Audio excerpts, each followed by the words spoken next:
కని విని జరగని కార్యాలు, కని విని చూడని అద్భుత కార్యాలు ప్రతి ఒక్కరి జీవితంలో యేసు జరిగించునుగాక. ఎవరైతే దేవుని స్వాధీనంలోకి వస్తారో, ఎవరైతే దేవుని ప్రేమిస్తారో, ఎవరైతే దేవుని మాట విధేయత చూపిస్తారో, ఎవరైతే దేవుని హత్తుకుంటారో, ఎవరైతే దేవుని సేవిస్తారో, ఎవరైతే నీవు తప్ప నాకు దిక్కెవరు లేరంటారో వారి జీవితంలో నూతనమైన కార్యాలు చేయాలని దేవుడు చేయనుగాక. నిన్ను చూసి దేవుని నామానికి ఘనత తీసుకొచ్చుదురుగాక. కృంగిపోతున్నావా? వేదన చెందుతున్నావా? ఒంటరిదాన్ని అనుకుంటున్నావా? ఏకాకిని అనుకుంటున్నావా? ఎవరు లేరు అనుకుంటున్నావా? నా బ్రతుకు నిరాశలోకి వెళ్ళిపోయిందయ్యా అనుకుంటున్నావా? నా దేవుడు ఒంటరిదానిని కాదు, సర్వశక్తి కలిగిన దేవుడు నీకు తోడుగా ఉన్నా. కాదు, సర్వమును సృష్టించిన చక్రాధిపతిని నీకు అండగా ఉన్నాను. హల్లెలూయా. ఆకాశము గతించిపోతుందేమో కానీ నా మాట ఏ మాత్రము. పిల్లల కొరకు బెంగ పెట్టుకోకు, నీ కొరకు బెంగ పెట్టుకోకు, నీ కుటుంబం కొరకు బెంగ పెట్టుకోకు.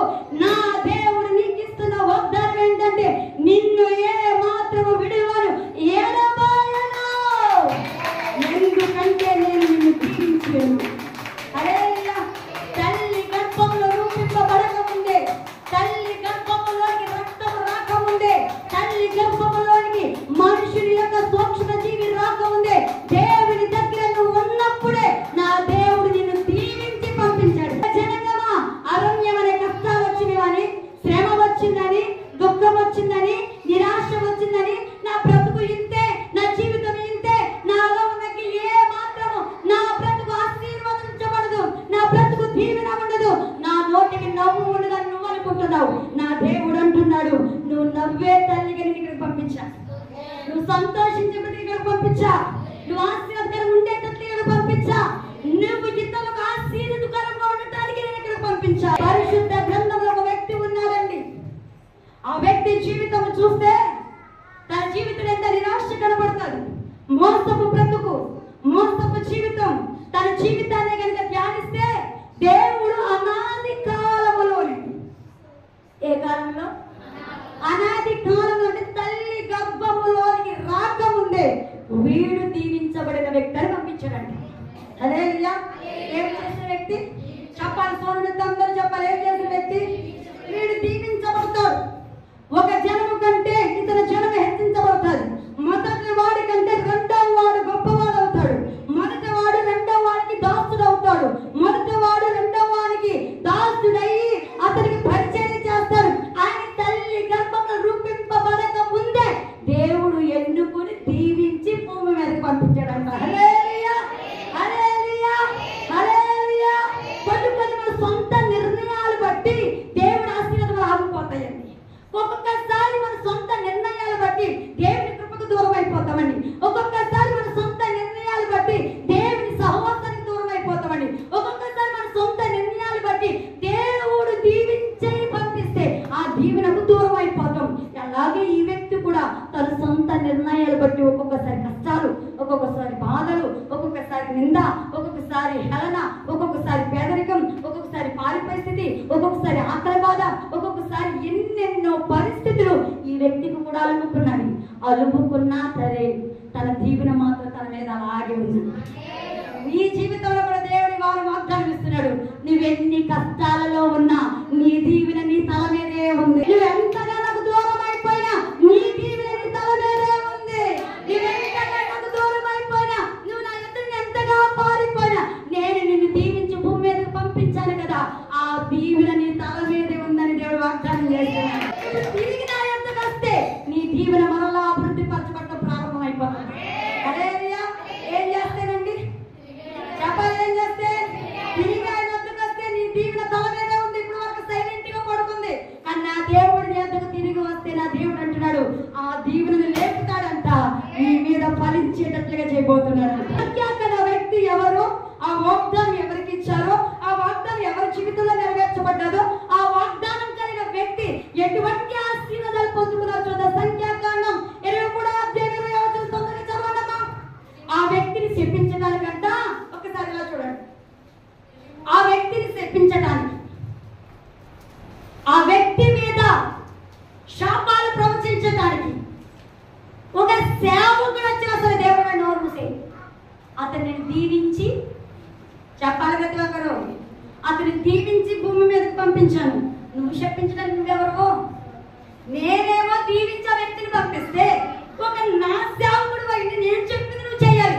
నా కుమారుని చెప్పించడానికి నువ్వెవరు అని అంటే ఎవరిని? ప్రవక్తనే దేవుడు గతించాడంట. హల్లెలూయా! నీకెంత శ్రేష్టమైన ఆశీర్వాదం దేవుడు ఇచ్చాడు నా కుమారుడు. ఆయన ఎవరిని గతిస్తున్నాడు? నేను దీవించి నా కొడుకును పంపిస్తే, నేను దీవించి నా కొడుకును భూమి మీద పుట్టిస్తే, నేను దీవించి నా కొడుకుని రప్పిస్తుంటే నువ్వెవడవురా అంటే మన భాషలో నువ్వెవడవురా? నా కొడుకుని చెప్పించడానికి వెళ్ళటానికి, నా బిడ్డని చెప్పించడానికి వెళ్ళటానికి నేను చెప్పిందే అప్పుడు నువ్వు చెప్పాలి. సంఖ్యాకాండ 23:20 ఇదిగో దీవించమని నాకు సెలవాయను, ఆయన దీవించెను, నేను దానిని, అందరూ చెప్పిన ఆయన దీవించెను, నేను దానిని మార్చలేను. చెప్పాలి గట్టిగా. ఇప్పుడు మన భాషలోకి వచ్చేది అంశం ఏంటనగా ఆయన దీవించని ఎవరు దాన్ని మార్చారు. యాకోబుని ఎంత ఖచ్చితంగా నా దేవుడు దీవించాడో అదే ఖచ్చితంగా దీవించబోతాను అంటున్నాడు ఆయన.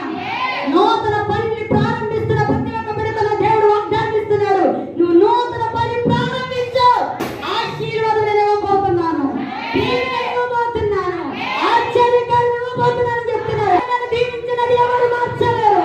విశ్వాసంతో పలికిన నా కుమారుడు, నా కుమార్తె, నీ జీవితంలో ఈ దినం నుంచి దీవెన ప్రారంభమైనదండి.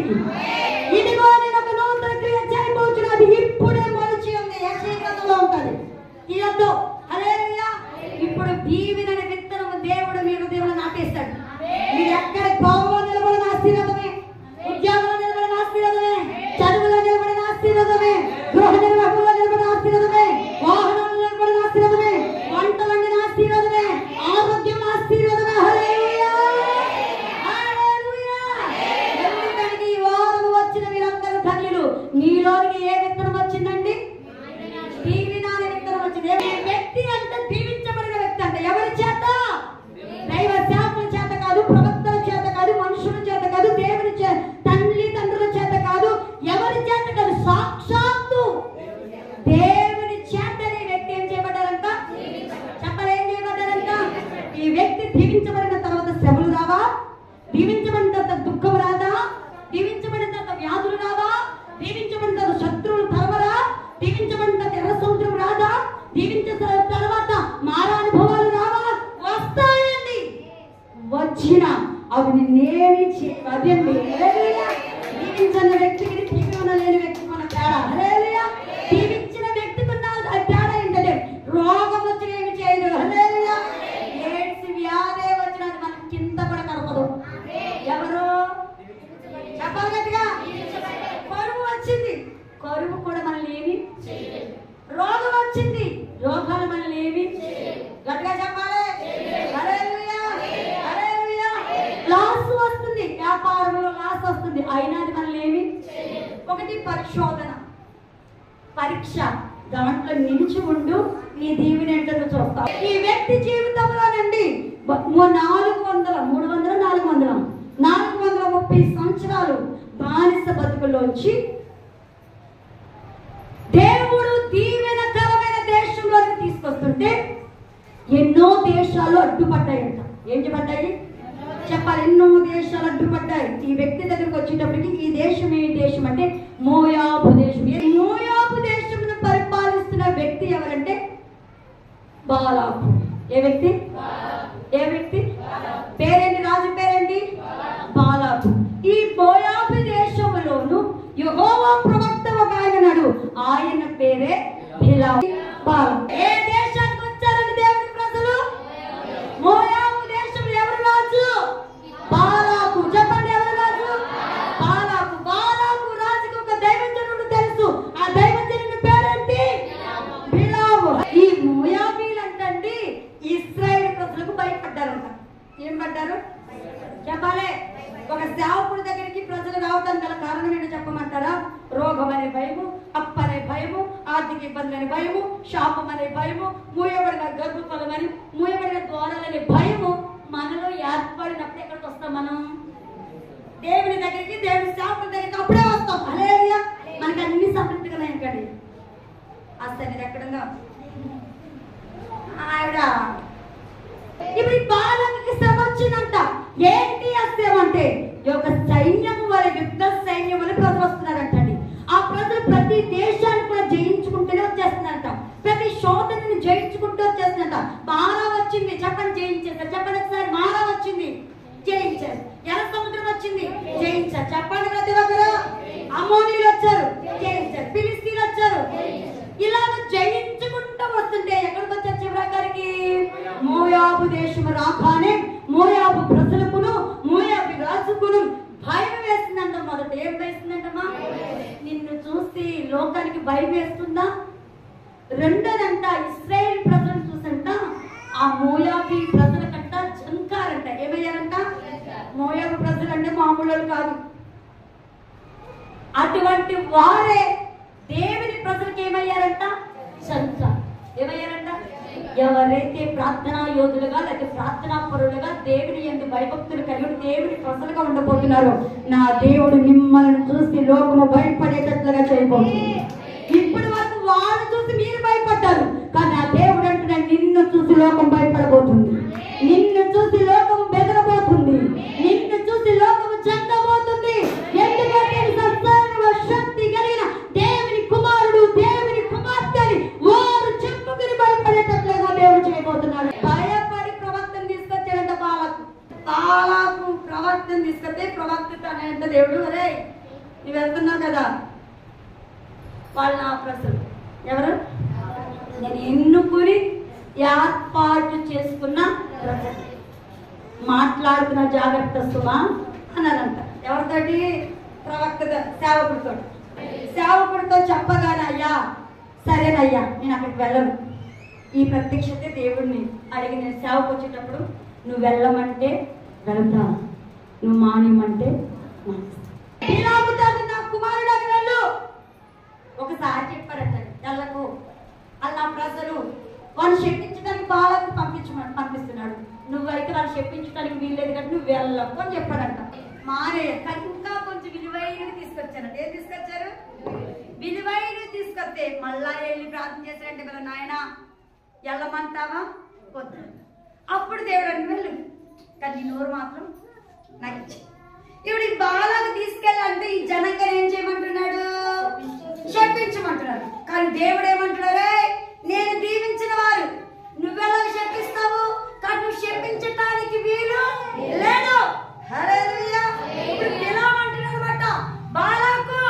దేవుడే ఆ బిడ్డను దీవిస్తే, దేవుడే ఆ జనంగా దీవిస్తే, దేవుడే ఆ పిల్లల్ని దీవిస్తే, దేవుడే ఆ వ్యక్తిని దీవిస్తే మార్చటానికి నేనెవడినయ్యా? అక్కడికి వచ్చాను, అది మార్చడానికి నేను. ఇప్పుడు దేవుడు అదే అంశం మాట్లాడుతున్నారు ఏంటంటే, నా పిల్లలారా నేను మిమ్మల్ని దీవించే భూలోకానికి పంపించాను, కానీ దానిని మార్చటం ఎవరి తరము? ఆమె చెప్పండి. మనం ఎవరమండి? దీవించబడిన. చెప్పాలి గట్టిగా. నేను దీవించబడిన, నేను దీవించబడిన, నేను ధైర్యంగా చెప్పగలను నేను దీవించబడిన వ్యక్తిని. నా ప్రియమైన కుమారుడు, నా ప్రియమైన కుమార్తె, ఎందులో దీవించబడ్డావంటే మొదటిగా దేవుడు అంటున్నాడు, నువ్వు తల్లి గర్భములో రూపింపబడక ముందే, తల్లిలోనికి కణము వలె రాకముందే ఒక జనము కంటే నీ జన్మ హెచ్చించబడతాదని చెప్పారు. ఇప్పుడు నీవు దీవించబడుతుంది ఏంటంటే అందరికంటే హెచ్చైన స్థితిలో ఉంటాను. ఆదికాండ గ్రంథము 25:23 ఉంటది. పెద్దవాడు చిన్నవాడికి దాసుడు. యాకోబు ఎలా దీవించాడంటే తల్లి, మనం అనుకున్న మోసం చేసి ఆశీర్వదించబడ్డాడు అనుకుంటాం. లేదండి, అసలు మోసం చేయకపోయినా ఆశీర్వదించే తల్లి గర్భంలో రూపింపబడక ముందే ఆ రెండు తల్లి గర్భంలో ఉండి అజయ్ విజయ్ లోపల ఎలా కొట్టుకున్నారో వీళ్ళిద్దరు కొట్టుకుంటే తల్లికి భారమైనప్పుడు తల్లి అంట దేవుడికి మొరపెడితే నా కుమార్తె, ఇప్పుడంటే డాక్టర్లు ఉన్నారు గట్టి విషయాలు అలాగనే అమ్మ మీకు కావాలి పిల్లలు చెప్పారు. అప్పుడు ఇస్సాకు గారికి రుక్కా గారికి ఏ డాక్టర్ ఉన్నారు? దేవుడే డాక్టర్ వచ్చాడంటండి. తల్లి కన్నీటి ప్రవర్తన. ఆవిడకి అప్పటి వరకు కవల పిల్లలని తెలీదు, నిన్ను చూడాలైపోయింది. ఆ ఇద్దరు పిల్లలు కొట్టుకుంటుంటే ఈ తల్లి వెలవెలలాడుతా, నేను ఈ బాధను భరించలేకపోతున్నాను, నేను చనిపోతేనేమని అంటేనంట దేవుడే డాక్టర్ గా దిగొచ్చి నా కుమార్తె నీ బాధలు వచ్చుకో, ఒక్కడ కాదమ్మా ఇద్దరు నీ కడుపులో ఉన్నారు అని చెప్పారంట. అప్పుడు ఆయన అన్నాడంట, ఈ పెద్దవాడు చిన్నవాడికి ఏమవుతాడు? ఇప్పుడు మనతో పరిశుద్ధాత్మ దేవుడు, నా పిల్లలారా మీరు దీవించబడిన వ్యక్తులు, మీ సహోదరుల కంటే, మీ సహోదరుల కంటే, మీ కుటుంబస్తుల కంటే, మీ గ్రామస్తుల కంటే మీరు ఒక స్థాయి హెచ్చులోనే ఉండేటట్లేదు. వాళ్ళ కంటే కిందగా ఉండేటట్లుగా చేయాలా, వాళ్ళ కంటే పైగా ఉండేటట్లుగానే చేస్తాను మిమ్మల్ని. హల్లెలూయా. ఇప్పుడు మీకు పేదరికమే, ఇప్పుడు మీకు కరువే, ఇప్పుడు మీకు ఆకలి బాధే, ఇప్పుడు ఒక దగ్గర చేయాల్సిన స్థితే, కానీ నిన్ను సృష్టించిన సృష్టి ఆ రీతిగా కాదు, అందరికంటే ఉన్నతమైన స్థితిలో ఉండాలని నీ వెనకాల నీ బంధువులని నీ దగ్గరికి రావాలని ఆశ. మొదటగా ఆశీర్వదించండి నిన్ను, అందరికంటే ఒక స్టెప్ చెప్పండి హెచ్చైన స్థితి. రెండో ఆశీర్వాదం చూస్తే కనుక అదే ఆదికాండం 28వ అధ్యాయం 14-15 ఉంది. ఒకసారి చదివితే, తూర్పుకి, పడమటికి, ఉత్తరానికి, దక్షిణానికి దేవుడు నిన్ను విస్తరింపచేసేటట్లే దీవించి పంపించాడంట. ఎలాగంటండి? తూర్పుకి వెళ్ళినా, రెండోది చెప్పండి దిక్కులు తెలుసా అందరికీ? తూర్పుకి వెళ్ళినా, పడమటికి వెళ్ళినా, ఉత్తరము, దక్షిణము, ఈ 4 మూలల నువ్వు ఆశీర్వదించబడే బిడ్డగానే దీవించి పంపించాలంటున్నాడు. నువ్వు ఏ పని చేసినా ఆ పని నేను ఆశీర్వాదకరంగా చేయబోతున్నాను. హల్లెలూయా. ఒకటి కాదండి మన పని, మీరు ఏ పని చేయండి యేసు ముందు పెట్టుకుని ఆ పని అంతటి కూడా దీవెనకరంగా దేవుడు చేయబోతున్నాడు. హల్లెలూయా. మనం దేవుని పక్కన బట్టి ఏ పని చేసినా దాంట్లో మాత్రం ఆశీర్వాదము. ఎందుకు? నిన్ను ఆయన కొరకు పెంచుకున్నాడు, ఆయన కొరకు పుట్టించాడు, ఆయన కొరకు ఏర్పరచుకున్నాడు, ఆయనతో ఉండాలని ఆయన ఆశతో నిన్ను పుట్టించాడు. ఆయనతో ఉంటేనే నీకు ఆశీర్వాదం, ఆయనతో ఉంటేనే నీకు దీవెన. మొదటిగా ఏం చేస్తాడు? ఆయన ఎలా ఆశీర్వదించి పంపించాడు? అందరికంటే. రెండోది ఎలా పంపించాడు? ఆయన అన్ని పనులు 4 విధాలుగా నువ్వు ఆశీర్వాదకరంగా ఉండాలని దేవుడిని ఏం చేస్తాడు? దీవించు. మూడోది చూస్తే కానీ అదే ఆదికాండం గ్రంథము 35:11 ఉంది, నువ్వు ఫలించి అభివృద్ధి పొందాలని దీవించాడు. హల్లెలూయా.